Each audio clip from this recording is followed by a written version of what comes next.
Welcome to Nature Bats Last on the Progressive Radio Network. It's NBL on PRN.FM. This June 2nd, 2020 edition, episode 139 of Nature Bats Last, comes to you pre-recorded from Rakino Island in Aotearoa, from Flinders in South Australia, and also from Central Florida in the United States. This is Kevin Hester, and I'm joined by Professor Guy McPherson. In addition, we have a guest for this three-country pre-recorded show. Would you do the honours, please, Guy? Thank you, Kevin. We are delighted to have Professor Corey Bradshaw on this show today. Dr. Bradshaw is the Matthew Flinders Fellow in Global Ecology at Flinders University, where he directs the Global Ecology Laboratory, and is also Chief Investigator of the ARC Centre of Excellence for Australian Biodiversity and Heritage. He heads the Flinders modeling node of the latter organization. Professor Bradshaw has published some 300 peer-reviewed scientific articles, 11 book chapters, and 3 books. His book titles include The Effective Scientist, published by Cambridge University Press, and from Chicago University Press and co-authored by occasional guest on this show, Professor Paul Ehrlich, Killing the Koala and Poisoning the Prairie. In total, his work has been cited more than 20,000 times. Bradshaw is co-head of the ecology section of the Faculty of 1000 and a fellow of the Royal Society of South Australia. He was awarded the 2017 Verco Medal from the Royal Society of South Australia, a 2017 Rockefeller Foundation Bellagio Writers Fellowship, the 2010 Australian Ecology Research Award from the Ecological Society of Australia, the 2010 Scopus Young Researcher of the Year, the 2009 H.G. Andrewartha Medal, and a 2008 Young Tall Poppy Science Award. He is regularly featured on Australian and international media for his research. The professor's blog has been visited more than 2.3 million times.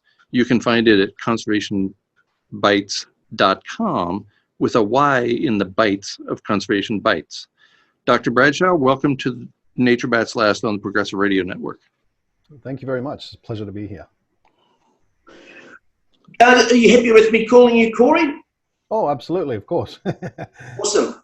Hey, on January the 14th, Science Alert published an article titled, quote, "Tardigrades are basically indestructible, but scientists just found their weak point. New research has shown tiny organisms may have a weakness to long-term exposure to pressure, to temperatures, even in their desiccated state. The longer the temperature are maintained, the lower the tardigrade's chance of survival," end quote.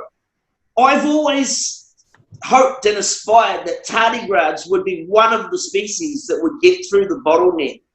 And this research shows that heating is possibly the only thing that is going to take them out. Could you give us your overview on that, please? Yeah, well, when that first paper that basically suggested that you could pretty much do anything to tardigrades and they would survive, shoot them into space, boil them, freeze them, they were the super organism, which puts them on my top 5 favorite animals of all time list. But when we saw that, it as an ecologist, my colleague and myself, Giovanni Strona, who formerly worked in Italy, now he's in the University of Helsinki in Finland, we immediately stood back and said, well, that doesn't quite make sense for the simple reason that no species operates in a vacuum, even if they're desiccated. So what I mean by that, of course, is that all species are interconnected in some way. So, predators have prey, and parasites have hosts, and plants have pollinators, and so on and so forth. So we said to ourselves, look, there's likely an overestimation of the survival capability of this species if you only look at thermal tolerance or other sorts of tolerance to extremes. So we started out by just saying, look, there's a wee problem with this. Ecology demands that you look at species within the context of their entire communities. So you're likely overestimating this group's survival capability. And we wrote that comment to, I think it was Scientific Reports that published that original piece in 2017. And they turned back and said, well, that's probably a good point, but we're not interested.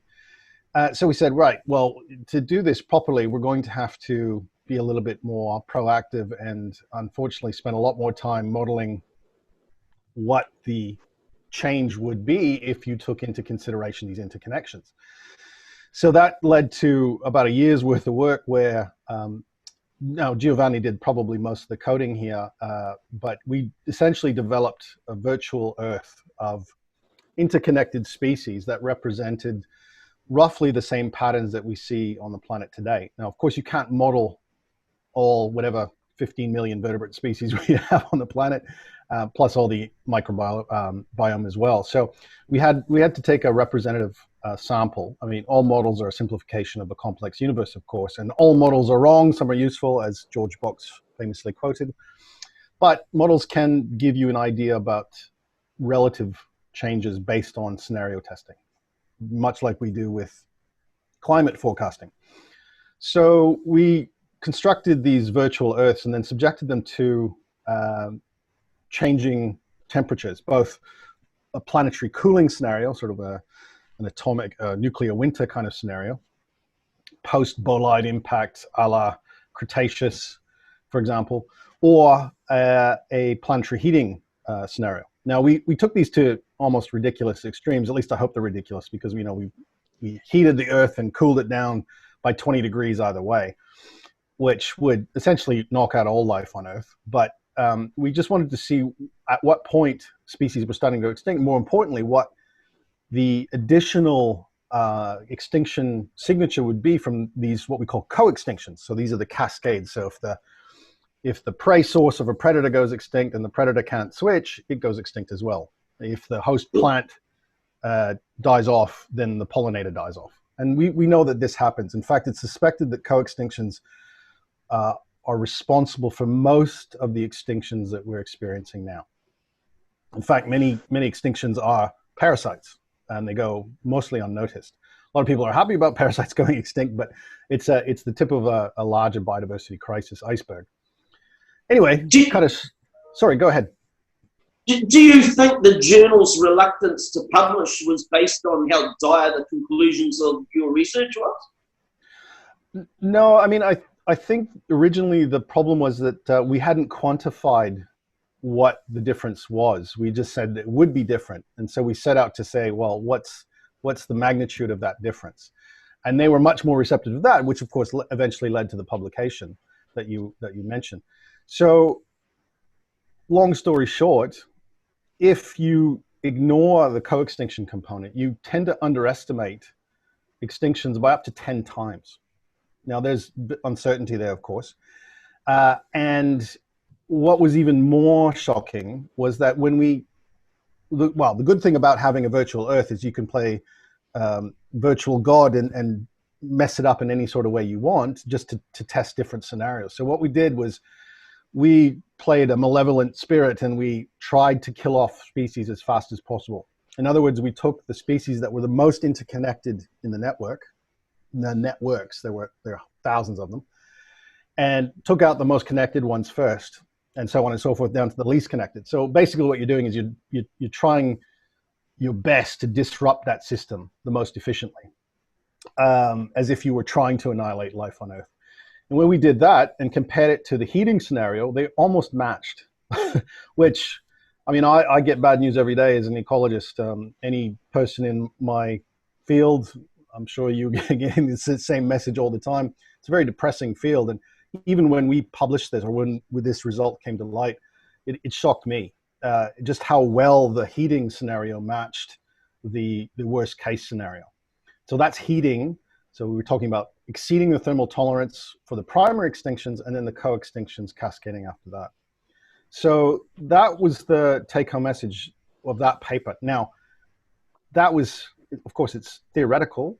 We can't test this per se, but we do know that we're in sixth mass extinction with respect to the current extinction rates. We haven't achieved a mass extinction yet because we have to lose up to 75% of or over 75% of our species to qualify.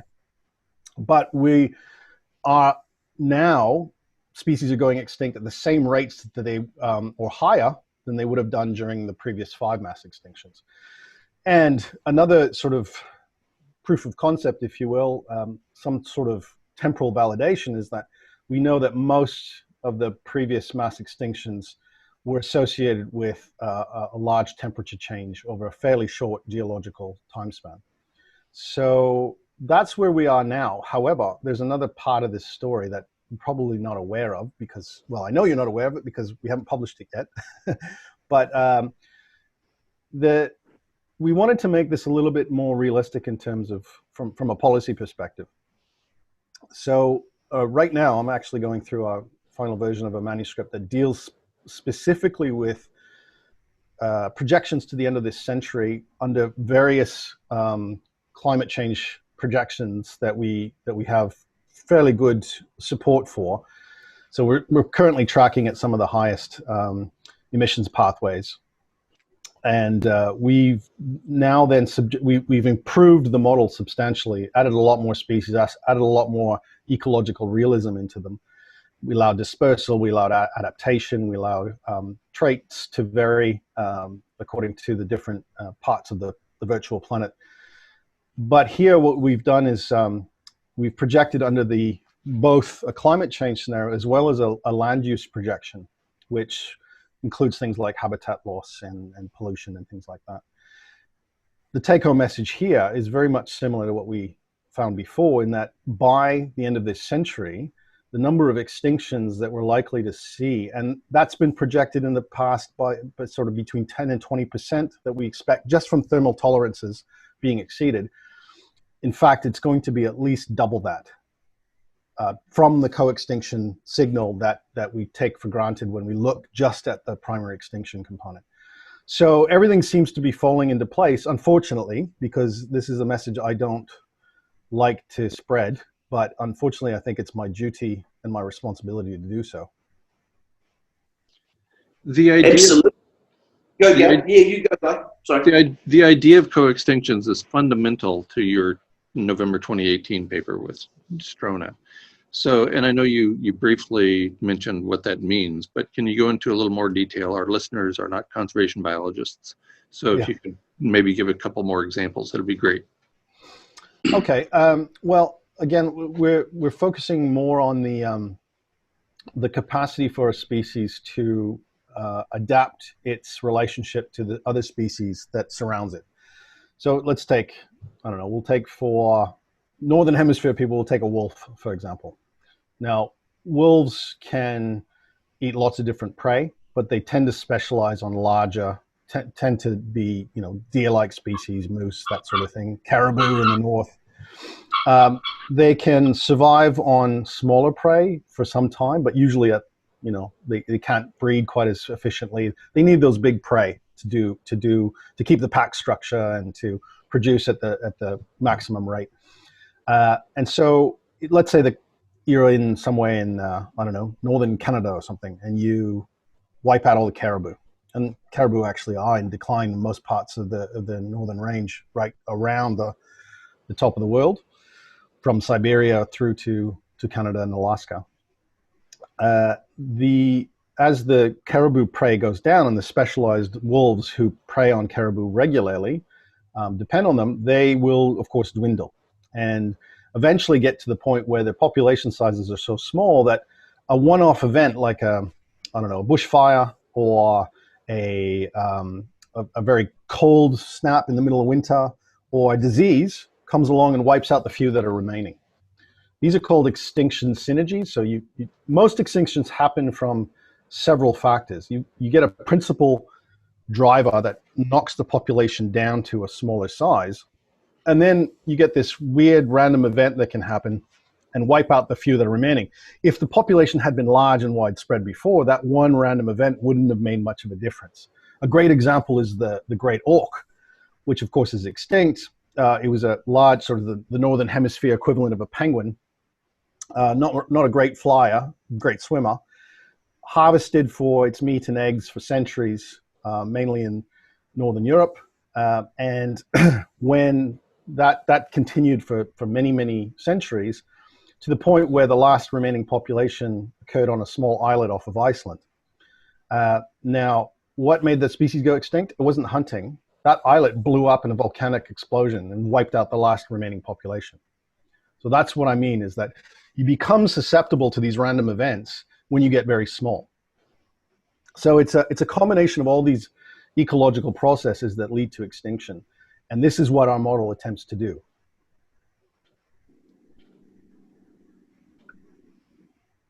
Fantastic, thank you. One of the problems that I have with the presentation of a lot of the science is there's almost an assumption that whatever science we know is what there is. And we seem to have completely forgotten the precautionary principle to factor in the unknowns and to mention, this is what we know and it can only be worse. And I don't see that being, I think it's important to bring that into the conversation. It's important that we realize that there are a whole lot of unknowns in this equation. So every time we push the boundaries, we don't know how far over the cliff we're pushing them. Yeah, and I guess, the COVID pandemic right now is a good example of that, where, when we do have a clear pathway that we can take in terms of, redundancy and the precautionary principle, as you say, we lock everybody in their houses and we shut the shops and we close down the airports and we say, okay, nobody moves. We can control that to a certain perspective. If we follow those simple guidelines, they seem to be fairly effective, like in New Zealand, like in Australia, not so much in Italy and America, but that's probably because we haven't been as ruthless with the precautionary principle there. But we do have an opportunity. When it comes to biodiversity, because it's generally out of sight, out of mind for most people, the impetus to do or to enact the precautionary principle about saving species is something that's so foreign and so far away from people's normal everyday thinking that it would take something like the death of a family member, like COVID, for people to change their ways. And I fear that most reactions in a positive manner towards the biodiversity extinction crisis will only happen once the real crisis gets dug in. And of course, it's too late by then. I mean, we can only minimize the damage, but the damage is happening and it's going to increase. And that is a sad reflection of the human condition, but I'm afraid I don't see a way out of it. Others have spoken and written about a 6-degree global average temperature rise and have concluded that humans will be fine, that humans will persist indefinitely into the future. In fact, Mark Linus's 2007 book, which led to a National Geographic film, was titled, and the National Geographic film had the same title, 6 Degrees That Could Change the World. Yeah, I'd say. So your scientific reports paper from 2018 obviously reaches a different conclusion than 6 degrees that will change the world. Can you talk a little bit about how far we've come in the 11 years between 2007 when Linus wrote his book, and he's not a scientist, he's a science writer. Can you maybe talk about some of the differences between then and your paper and why the conclusion changed so dramatically? Well, it's very much like the tardigrade example. I mean, if you look at species in a vacuum, including humans, and we tend to think of ourselves as immune to the vagaries of species transitions over time. Well, of course, we're not. Most of our food, in fact, 80% of our crop species arise from animal pollinators, and half of that is from one species, Apis mellifera, the humble honeybee.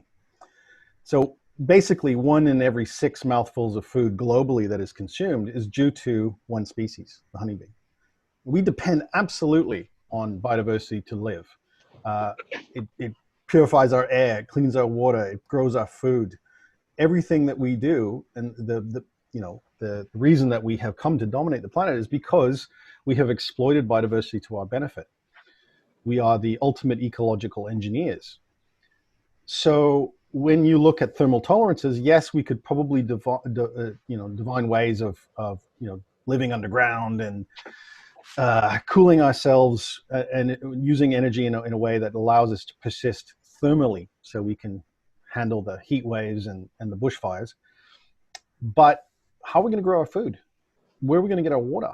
These are the things that I think if you just look at physiological tolerance alone, yes, we can stand extreme heat and cold for short periods of time, but you take someone's water source away and they're dead in 2.5 days, or you take away their food and they're dead in a month.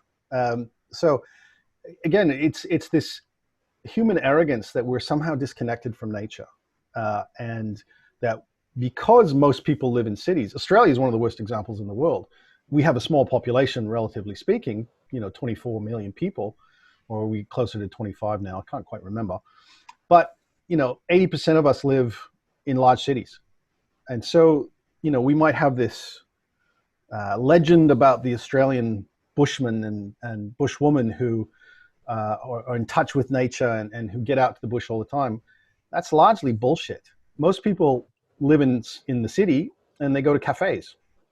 So there's a massive disconnect between what happens in the bush and what happens in the city. And of course, most of our policies are established by the democracy of the larger population, who are urbanites. So again, we don't value these systems because we don't see it. We don't even value our agricultural systems until they're challenged. And I tell you what, COVID was one small wake-up call in that direction. So perhaps it will do some good in the long run. Speaking of COVID-19, are you familiar with the aerosol masking effect? Yes, to a certain extent. And so the research, what was it, February 2019 in Science by Rosenfeld and colleagues, indicates, along with an interview that he did at the time, indicates that as little as a 20% decline in industrial activity will cause a 1 degree global average temperature spike. And that's very quickly. James Hansen said in an interview some years ago, and apparently the video has been removed from YouTube, he said it would happen in 5 days. The general consensus among other climate scientists seems to be about 6 weeks, but either way, it's considerably faster than a growing season. So if we have this reduction in industrial activity, say as a result of COVID-19 or other means that cause us to slow down, it seems like that's going to lead to a rapid global average temperature spike that will take us well beyond the temperature which we've encountered so far in our time on Earth, and at a rate of change that would be truly unprecedented. So, at risk of sounding already boring and something of a downer, can you pick up on that and tell us where that might go? Yeah, I mean, I'm certainly not an atmospheric scientist or chemist, so I can't really comment on the physics of everything. But what I have noticed, and I'm sure that many of the listeners will have been following this, is just looking at how our atmospheric emissions have changed over the course of the pandemic. And while people are talking about clear skies in large cities and wildlife showing up in urban settings much more frequently, it seems to be very short-lived, and as well as the very small downturn in our emissions profile. Now that's only looking at carbon equivalents. So are we going to see an abrupt shift in our trajectory? I don't think so, at least not from COVID-19, which is probably our biggest experiment in terms of shifting industrial velocity, if you will. So I think there's so much inherent momentum in the system that it would take a change that makes COVID look like a drop in the bucket before we started to see major planetary changes at that scale and at that pace. But again, I mean, if we hit these so-called tipping points that could shift us into an alternative state, both atmospherically or, from my perspective, ecologically, then you tend to see these large shifts very quickly. Again, this is known as the concept of hysteresis, which probably is a term most people have never heard of. But hysteresis basically means that the energy taken to move a system to an alternative state is much less usually than trying to get it back to that original state once it's shifted. And then extinctions are a great example too of the fact that extinctions don't happen gradually over time at the same rate. As we said, they happen in these mass extinction events. So you've got a lot of resilience in the system, and if you push it just too far, it transitions to this alternative state, and then you get a massive change a re-equilibration, then in evolutionary terms, speciation takes over and you get new species coming into the fore. For example, the Cretaceous, which is all over the news right now because of the recent research on the bolide strike at the Chicxulub's crater in Mexico. In fact, I was listening to it on the news this morning coming into work. That killed off the non-avian dinosaurs. Of course, dinosaurs still exist. We just call them birds now, and gave rise to mammalian dominance from which we emerged. So speciation does overall, over average, keep slightly a pace of extinction for the most part. Will humans persist? Coming back to the original question from Linus, well, I think we'll be here for a while, but most species go extinct within between 1 and 10 million years on average. 99% of all species that have ever existed are extinct. Now that's going back to the very beginning of life on Earth, 3.5 plus billion years ago. But we will come. We have come and we will go, just like all other species. Will the planet persist? Yes, it will. But will we be around to enjoy it? Probably not. Just like most other species. Right. There's a paper in Nature Climate Change with about 15 authors. The senior author is something I can't pronounce, Corinne Lequer. I'm not sure how to pronounce that. I think he or she is French, indicating that there was a 17% reduction in global carbon dioxide emissions as a result of COVID-19. That's been measured so far. So that's fairly significant, I would think. Anyway, I think Kevin has a question or wants to head us in the direction of the Great Barrier Reef, which Kevin has spent quite a bit of time looking at. So question from there, Kevin? Yeah, Corey, I see from your research that you've done lots of research in diving on the Great Barrier Reef. And I've done the same. I once did an 800-mile sail down the Great Barrier Reef. I was delivering a yacht back from New Caledonia. I went across the Coral Sea, and then I sailed the entire length of the Great Barrier Reef. Sounds like a terrible job. Oh, yeah, man. I couldn't keep a straight face when I had that job. People used to pay me to sail around the world. Yeah, nice work if you can get it, to quote the old jazz song. I got an opportunity last year to go and dive the Great Barrier Reef again, and I didn't take it because I'm a little traumatized by those bleaching events. And I've seen the responses of other researchers. And one in particular who called me, she'd gone for a dive and called me on Skype, and she cried her eyes out because of the changes that had taken place there. Isn't it extraordinary how you have a government that, irrespective of having one of the great natural wonders of the world, is still exporting coal over the top of it? Mm. Well, yeah, Australia has a lot of records. A few of them aren't the ones that we should be trumpeting to the world. One of them, of course, is we have one of the highest per capita emissions rates in the world. I think we're in the top 5. And we lead the world in mammal extinctions. These aren't great statistics. We have a government that's been tied in knots about climate change response for decades now, and it's not getting much better.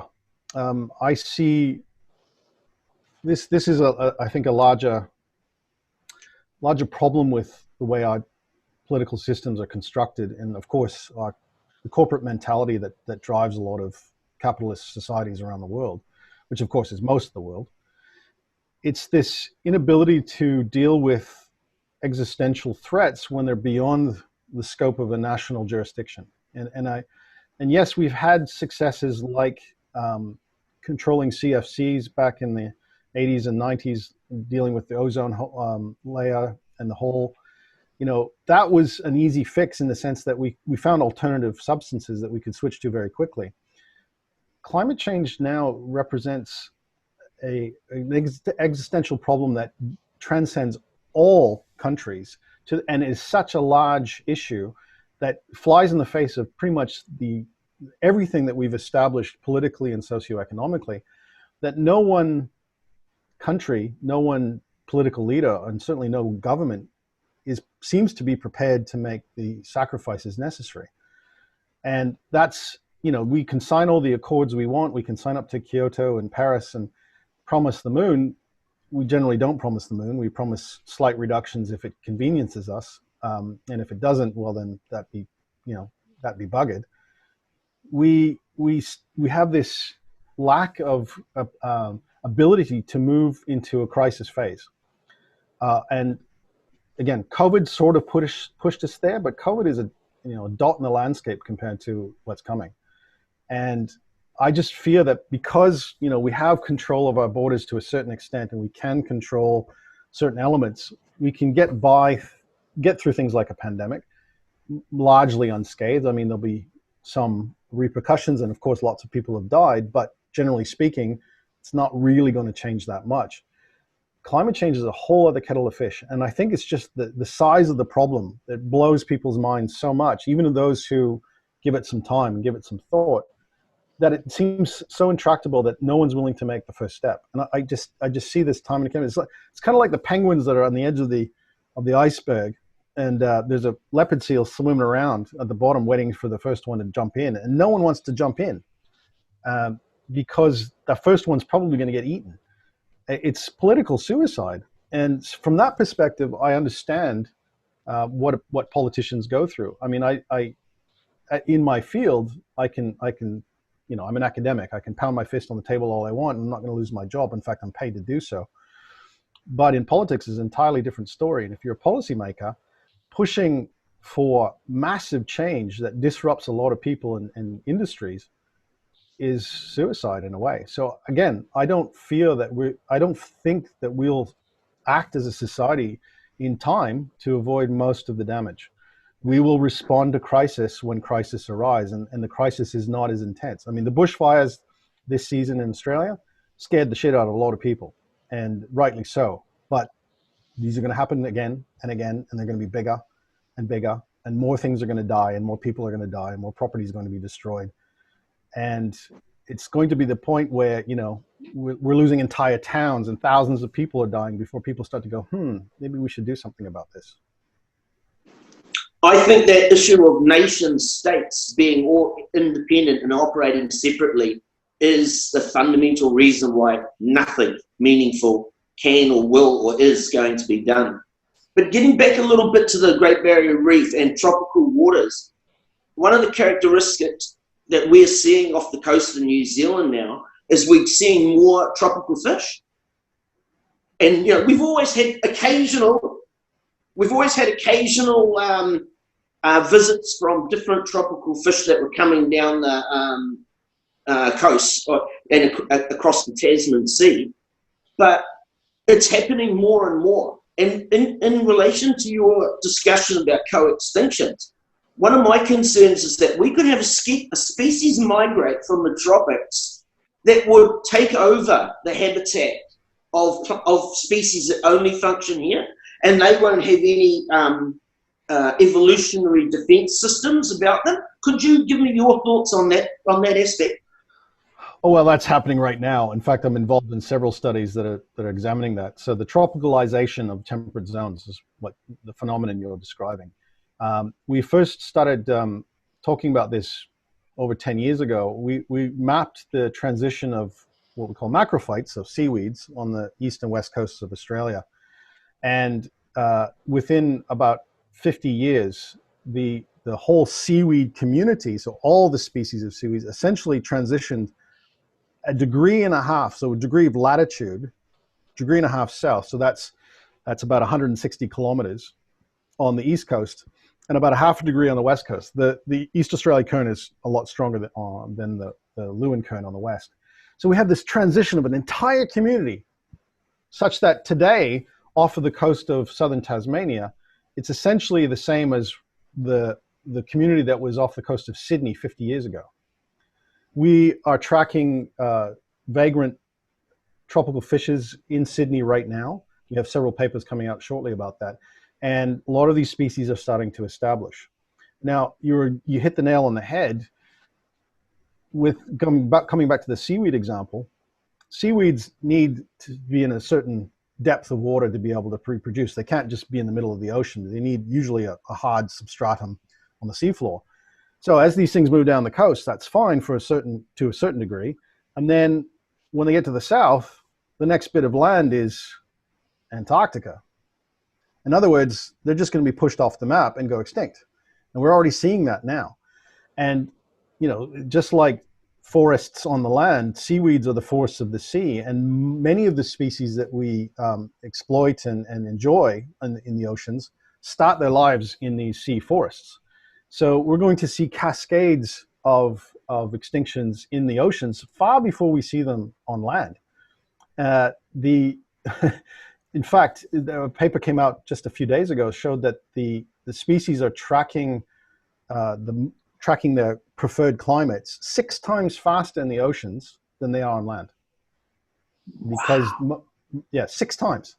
So they're moving towards the pole 6 times faster than the species on land are doing. So the extinctions we'll see will be much greater in the seas. Not to mention all the other stresses like pollution and deoxygenation, as well as acidification from increasing CO2 levels. So I fear that our marine environments are going to be depauperate well before we see the major crises on land. When I started my professorial career at the age of 28, I was stunningly idealistic and amazingly naive. I just thought if I did research and published it, then policymakers would obviously be listening and watching every word. And as soon as the information got out, they would take it, they would apply it to whatever situation we were in that was proving problematic. Now we can't even ask people to wear a mask. And somewhere along the way, I lost my idealism, at least a significant portion of it. So, but I don't want to drag this whole thing down. So what's the best part for you about being a professor? I had some amazing experiences and I wouldn't trade it for anything in the world, but I'd like to hear your perspective. Well, this is a long conversation we probably don't have time for to cover all aspects, but I've gone through some of my own existential crises through my career, mainly because we call them AMBOs in Australia, so ambulance drivers who often get post-traumatic stress disorder because they see death and destruction every single day, and depression is rife, and they need psychological assessments and treatment. It's very similar in my field.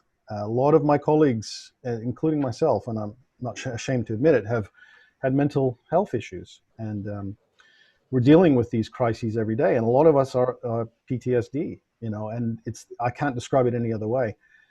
That said, I still get out of bed in the morning and I still come to work when I'm allowed to. And the reason I do it, it's because of my daughter, essentially. I have a 13-year-old. In fact, she turns 13 today. She's taking the day off school and having a bit of a home party. No other children invited, of course.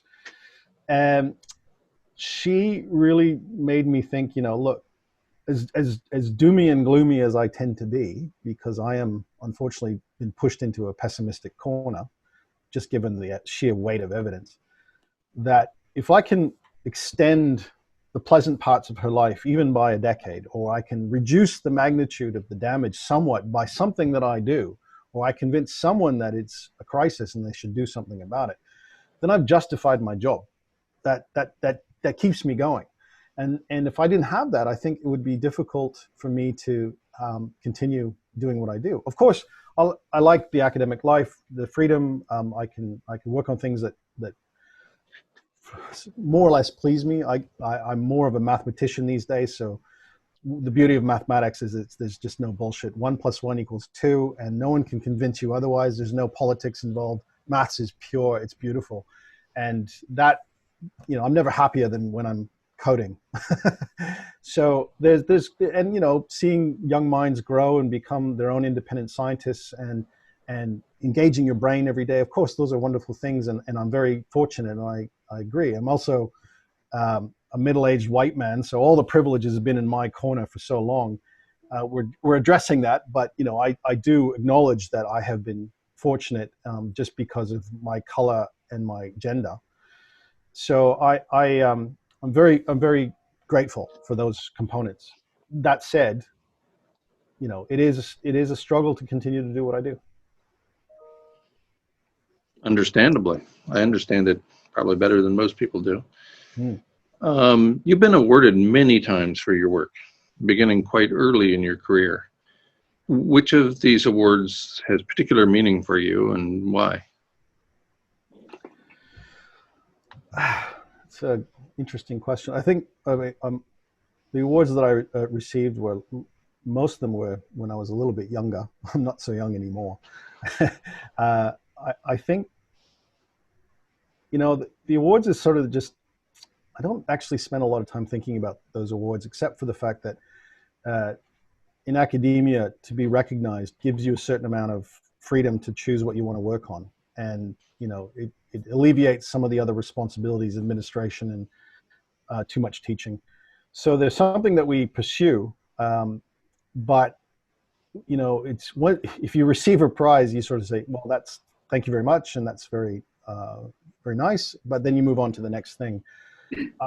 So I have to, I don't want to sound contrite or unappreciative, but I think of all those so-called awards and prizes that have been bestowed on me, I think the main one was when I spent a month in Bellagio with the Rockefeller Foundation on a writing fellowship with Paul Ehrlich. And Anne Ehrlich, Paul's wife, was there, as well as my wife, and we spent a month in nothing less than sheer luxury in a castle. The Bellagio Villa this Villa Serbelloni is called, is stunning, and the views over Lake Como are something out of a film. And we were treated like kings for a month as we wrote elements of our next book. Just the ability to appreciate those, that basically a castle full of brilliant minds for a month without having to worry about any other elements in my life was something I'll probably never do again. And that was special. So I again, that's something that's a bit unique and doesn't happen to a lot of people. So I appreciated that probably more than anything. Right. That's pretty amazing. I'm sure you've heard about Extinction Rebellion. They're probably as active in Australia as there are other places. What are your thoughts on that movement? Well, I've participated in several demonstrations myself with Extinction Rebellion. I've spoken to the group here in Adelaide, the South Australian group. And I've been in contact with several of them regarding, bits of evidence for some of the things that they're demanding from government. My daughter has been in the climate strikes, and I've gone with her. So she's got this wonderful placard that says, and Greta is my home girl. And we even tweeted that once, and Greta retweeted it, so that was quite fun. But it's one, I think Extinction Rebellion is one feather in the cap of resistance and demanding change. In Australia, we have a group called Get Up, it covers a lot of areas, socioeconomics as well as environment, but they're extremely active and extremely effective. And that's just one of many. And I think the more these organizations build and grow their base, then the more effect we'll have at grassroots levels. And so I'm starting to see that change in Australia, and it's good. I think we need much more of it. And I would never expect a single organization to be able to move political will in the direction it needs to go. It's really a combination of grassroots and many organizations and people. Right. Yes, getting a bunch of people on board to do anything is pretty challenging. I testified to I think it was called the Environment Committee of New York City, and the following day they declared a climate emergency. But New York City declaring a climate emergency doesn't seem to have much meaning. I don't think much has changed in the wake of that conclusion. That was about a year ago, I guess. So how do we move the needle? How do we, as researchers, as thinkers, as scholars, in our case now as radio show hosts, communicators, how do we move this unmovable object? Well, you're right. If I look back at my entire career, the number of times that something actually changed from the work I did, I can count on one hand, and they're usually quite small. I mean, I've fronted up to parliamentary hearings, and I've done reports for the Environment Protection Authority, and I've done, I've talked to ministers, I've talked to politicians, I've talked to policy advisors, and occasionally you see something happen. I mean, last year, one of my papers was tabled in the Australian Senate by one of the Greens leaders, and it was simply, in fact, I think it was on the paper we talked about at the beginning of the interview about the co-extinction crisis looming, and it was tabled in the Senate, but did any legislation get passed as a result? Of course not. I spoke to the South Australian Parliament earlier this year. Late last year with Paul Ehrlich, who was visiting Adelaide, and we both fronted up, and 5 politicians out of the entire Parliament turned up. This is the Science Meets Parliament, and they were very courteous, and there were a few people there who were listening and certainly on board, but of course the majority weren't there and didn't care. So what can we do? Well, we can continue the communication, but as you rightly stated, even if you publish the best stuff and you communicate it to the world and you do these sorts of things, and I do a lot of media, these are mostly viewed as interesting stories at best. What I can do, though, is I can work with, for example, my university. I'm on a sustainability committee, and we're working towards divesting our portfolio from all fossil fuels. I mean, it's a lengthy process, but I'm involved directly with people doing that. We're also involved in turning our energy supply into entirely renewables at the university. So we now can run about a third of the university's electricity just from the solar panels that we've invested in, put on the car parks. We're putting in train lines, to reduce the number of cars, those sorts of things. And, this is a little bit out of the scope of my expertise, but it's something that, because, I'm a little bit longer in the tooth these days, I have something of or at least people appear to ascribe some sort of authority to me in an environmental term. So if I can go into committee and say, look, we should do X, Y, and Z, and enough people agree, then maybe we can move a policy forward. But they're fairly small scale. And I guess I've lost my idealism as well, that we can affect change fast enough and large enough that it will turn around these climate and extinction crises that we're seeing. But if we can get local groups and local people and local organizations to change in a positive way, I think that's probably most of what we can ask for. And those small wins are worth it, but you have to realize that they're not going to save the planet. Okay, I want to return to the scientific reports paper, the abstract of which concludes with this line, quote, "We show how ecological dependencies amplify the direct effects of environmental change on the collapse of planetary diversity by up to 10 times, end quote." And you mentioned earlier this 10 times figure, and you revisited it in subsequent work that hasn't been published yet. Let's assume our listeners are not scientists for the most part, because they aren't. And can you describe for our listeners how such amplification is likely to play out? What does that actually look like?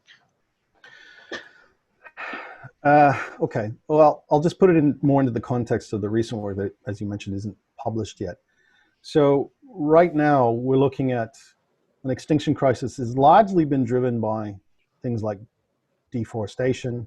So agricultural expansion just to feed our growing population has wiped out over 80% of the forests that we've lost since about the 1950s. We're polluting a planet. We've overexploited many species to extinction. We've added invasive species. I mean, that mammalian extinction record that we have in Australia is largely due to cats, feral cats, because cats never evolved in Australia. So we've got this backdrop of an already very compromised system, and no country is immune. And as I mentioned, the oceans are probably potentially worse. So when you've got this backdrop of a degraded system and a lot of species just hanging on, the bushfires in this country this year alone probably put another 1,000 species on the threatened list. Then you add in the heating, right? And so what I explained earlier is that you've got all these compromised populations of all these different species, and then you add in that heating on top. It's just literally between the frying pan and the fire. You've added the fire, and you push these species towards that extinction. So it's 1, 2, 3, 4, 5 punch, and then you're out. If it was a single punch, we could probably get through largely unscathed. The other problem, of course, is that climate change is relentless. It's continually getting worse. So I like to use the example of the Australian red gum, which is a very hardy species of gum tree. I think it's been transplanted around the world. Beautiful big gum tree. We call it the river red gum because it tends to be on the edges of rivers. It can go 10, 15, 20 years sometimes without a drop of rain. It tends to exploit very ephemeral and local flooding regimes from rivers, but of course we've dammed all the rivers and there's not a lot of water to start with in Australia. But these are very hardy trees. They grow in shit soils. They can handle the droughts. Now, if your flooding regime is fairly constant, for example, you can go 10 years and then a flooding event comes along and you survive. But if it goes 12 years, you lose maybe 20% of the individuals in that population. And then if it goes 15 years, then you lose a bit more. So basically, an event will come along like a drought, which will knock down a certain proportion of the population. And if there's enough time between that event and the next event, then you can rejuvenate your population, grow it back up again. And you're constantly fluctuating. But if those extreme events are getting more and more frequent, which is exactly what's happening, then you never have the time to recuperate from the previous event. And so you're constantly being knocked down. It's like a death by 1,000 cuts, really, and eventually you go extinct.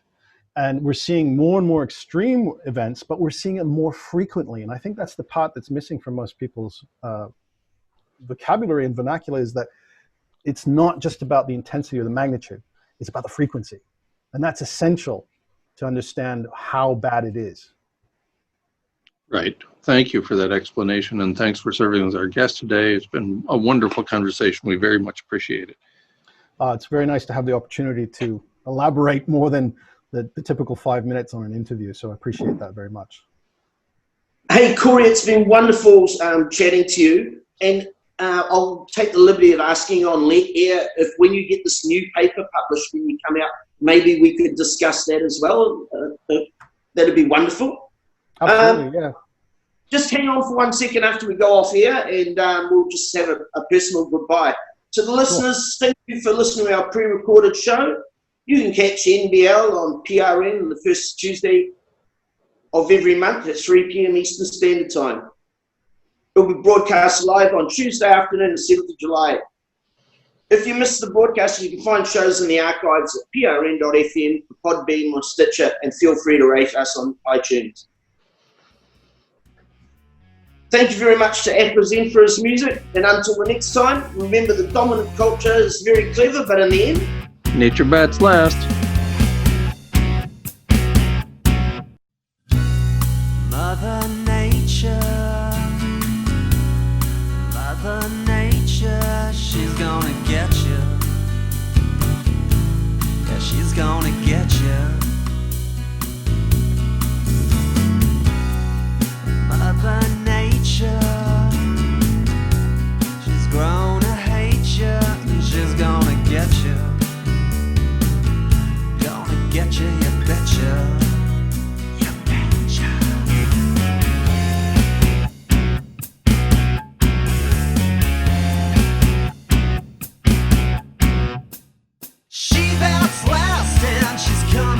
Swinging, she bats last and she's just about taking all that she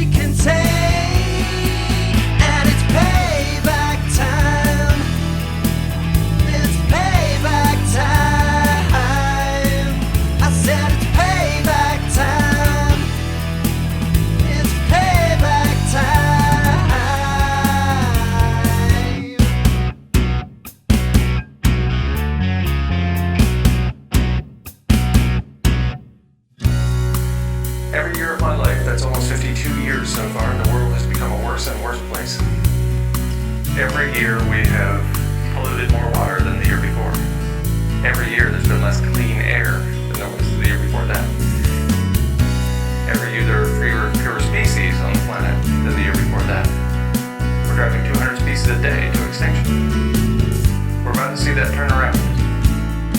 The living planet is about to make a comeback, and that's really,